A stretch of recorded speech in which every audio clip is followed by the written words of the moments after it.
Dubai days എൻ്റെ 21ാമത്തെ പുസ്തകം വരുന്ന 27-ാം തീയതി 4ാമത്തെ ശനിയാഴ്ച ഭാരത് ഭവനിൽ വെച്ച് 10 മണിക്ക് പ്രകാശനം ചെയ്യപ്പെടുകയാണ്. ഏവർക്കും സുപരിചിതനായ മുൻ ambassador Shri T P Srinivasan സാറാണ് പുസ്തകം പ്രകാശനം ചെയ്യുന്നത്. അത് ഏറ്റുവാങ്ങാനായിട്ട് director general Chennai central Shri Anand sir വരികയാണ്. ഇതിന് അധ്യക്ഷ സ്ഥാനം വഹിക്കുന്നത് പ്രസിദ്ധ പ്രമോദ് പയ്യന്നൂർ ഭാരത് ഭവൻ മെമ്പർ സെക്രട്ടറിയാണ്. പുസ്തകം അവതരിപ്പിക്കുന്നത് എല്ലാവരുടെയും പ്രിയപ്പെട്ട പ്രൊഫസർ ജി എൻ പൻകർ സാറാണ്. അതുകൂടാതെ നിരവധി പ്രമുഖരായ വ്യക്തിത്വങ്ങൾ ആശംസകൾ അർപ്പിക്കാനും എത്തുന്നുണ്ട്. ഈ പുസ്തകത്തിൽ എന്താണ് എഴുതിയിരിക്കുന്നത് എന്ന് ചോദിച്ചു കഴിഞ്ഞാൽ നിങ്ങൾ വായിച്ചറിയണമെന്ന് തന്നെയാണ് എൻ്റെ ആഗ്രഹം. പക്ഷേ ഇതിൻ്റെ ഒരു പ്രത്യേകത എന്തെന്ന് വെച്ച് കഴിഞ്ഞാൽ അധികം ആരും സാഹിത്യ മേഖലയിൽ കൈവയ്ക്കാത്ത സിംഗിൾ പോയറ്റിക് സ്റ്റോറി, ഒരു ഖണ്ഡകാവ്യം പോലെ ഒരു കവിതയുടെ തുടർച്ചയായിട്ട് മറ്റൊരു കവിത എന്ന നിലയ്ക്കാണ് ഇത് എഴുതിയിരിക്കുന്നത്. 2011 if the night could talk എന്നൊരു പുസ്തകം ഞാൻ ഇതുപോലെ എഴുതിയിട്ടുണ്ട്. രാത്രിയിൽ ആരൊക്കെ നന്നായിട്ട് ഉറങ്ങുന്നു, ആർക്കും ഉറങ്ങാൻ കഴിയുന്നില്ല, എങ്ങനെയാണ് ആൾക്കാർ രാത്രി ചെലവഴിക്കുന്നത് എന്ന് പറഞ്ഞ് 28 കഥാപാത്രങ്ങളെ പ്രതിപാദിക്കുന്ന if the night could talk എന്നൊരു പുസ്തകം പ്രസിദ്ധീകരിച്ചിട്ടുണ്ട്.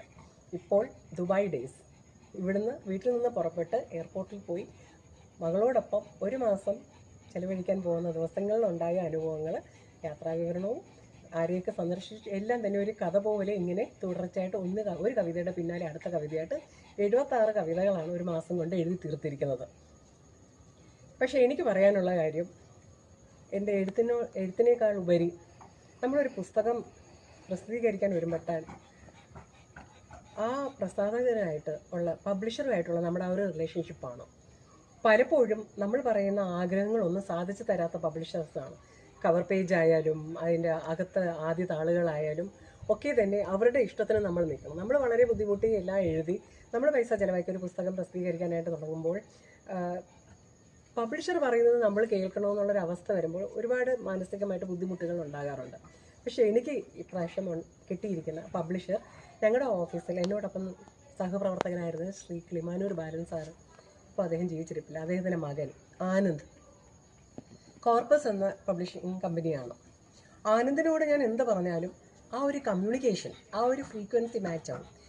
കവർ പേജ് എനിക്ക് എങ്ങനെ വേണം, ഫോണ്ട് സൈസ് എങ്ങനെയായിരിക്കണം, പേപ്പറിൻ്റെ കളർ എന്തായിരിക്കണം, ചിത്രങ്ങൾ എന്തൊക്കെയാണ്, ഇതെല്ലാം പറയുമ്പോൾ തന്നെ അതെല്ലാം മനസ്സിലാക്കി അത് എങ്ങനെ കൂടുതൽ അതിൻ്റെ മേന്മ വർദ്ധിപ്പിക്കാം, അങ്ങനെയുള്ള നിർദ്ദേശങ്ങളും തന്ന് ഒപ്പം നിന്ന് ആ പുസ്തകം ഗംഭീരമാക്കി ഇറക്കുന്നതിന് കൂടെ നിന്ന് ഇപ്പം അത് പ്രിൻറ്റിങ് സ്റ്റേജിൽ എത്തിക്കഴിഞ്ഞു.